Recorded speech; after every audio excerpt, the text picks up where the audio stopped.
Okay, here we are looking at a new for me project.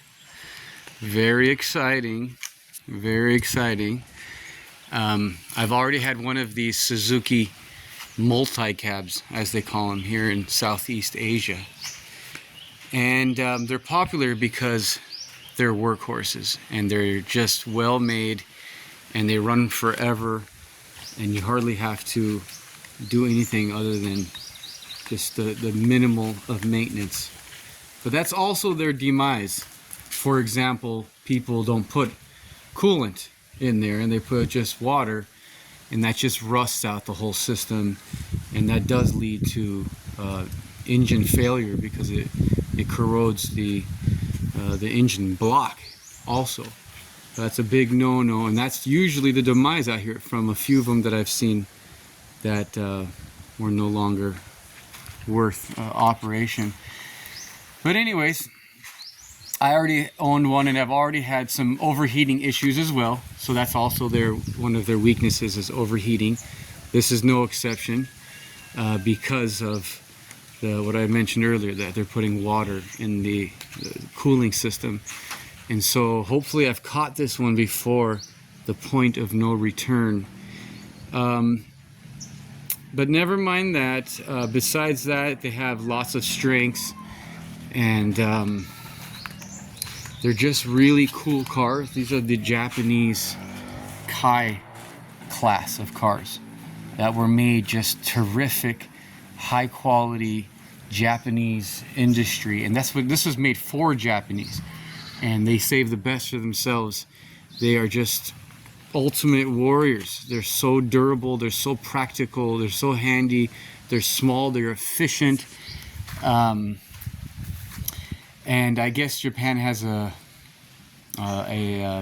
finance government policy where they have such high strict codes for their cars that I think a car with that anything over 10 years in Japan is just exported by law. You have to change your car, and it's so stringent that there's a whole industry based off of all of those cars that the Japanese government has deemed unsafe to drive. But it's completely ludicrous because they're very safe and they're just excellent cars. But that's part of the Japanese, governmental policy system. It's also a way to stimulate their own industries as well.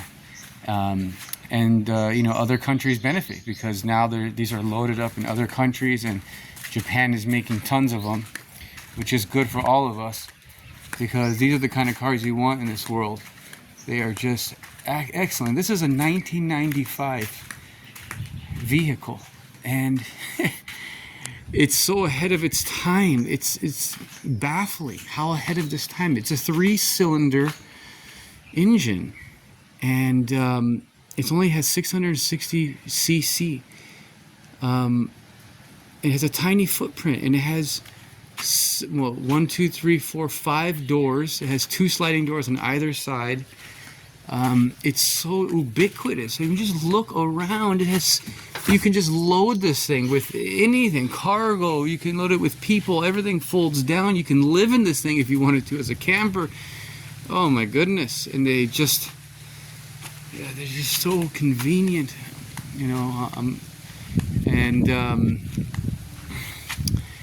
this model is actually kind of a gem. Actually, this unbelievably, check this out, guys. For 1995, this has turbo. Okay, it has a turbocharger which is intercooled. It has EFI, electronic fuel injection. And it also has full-time all-wheel drive. I mean, out of this world. It is just, this is just a little samurai demon. And, but even though I'm hyping it up so much, I could also tell you this. It's underpowered. The turbo that it has, you see, this is what I love about the Japanese. They don't try to overdo things. They use a turbocharger for more in the engineering sense of what a turbocharger does. It boosts the pressure of your fuel intake and gives you more power, and it gives you more efficiency. And they don't do it in a way where they're kind of trying to max out the engine to get ultimate performance. No, they're using a turbocharger to have a more balanced engine, period, a more efficient engine. So the boost on this is only like between, what is it, like 4 to 7 psi. It's a very small turbocharger, but it has it. And because it's sized for the working class, it has longevity. And so it's a turbocharger that is practical to own. And also, for me, myself, this is my first turbo car. And I think this is going to be so much fun. And I'm going to document everything for you guys. I'm going to, of course, I'm going to change all the hoses. I'm going to deep recondition all the hoses and just clean and give it, all the maintenance that it's long overdue, the fluids, and we'll go through the drivetrain. It's also going to be really fun to just, the turbocharger in this right now is defunctioned because it wasn't maintained, and that's a expensive thing relatively here. It's only $100 for a brand new one, but for the person here in the Philippines, that's a big bill that they just rather not pay, and they just sold it to me, and now it's my turn to bring it back to life. But I'm gonna definitely fix that turbocharger, probably just buy a brand new one, or fix it. It's kind of fun to, since this is my first one, so I'll be able to see how all those mechanisms work. And I'll put also, it doesn't have a boost gauge in there. No boost gauge, but I think there are some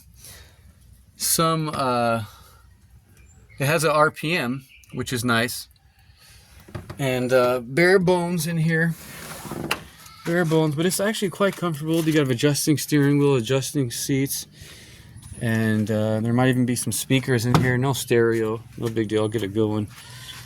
But I'm just so, and it's also what I'm most stoked about on this particular unit is that it has not been abused. And I know that because I already owned one, and I know what an abused one is. This one was taken very well care of. It was never driven on the beach and used in salty environments.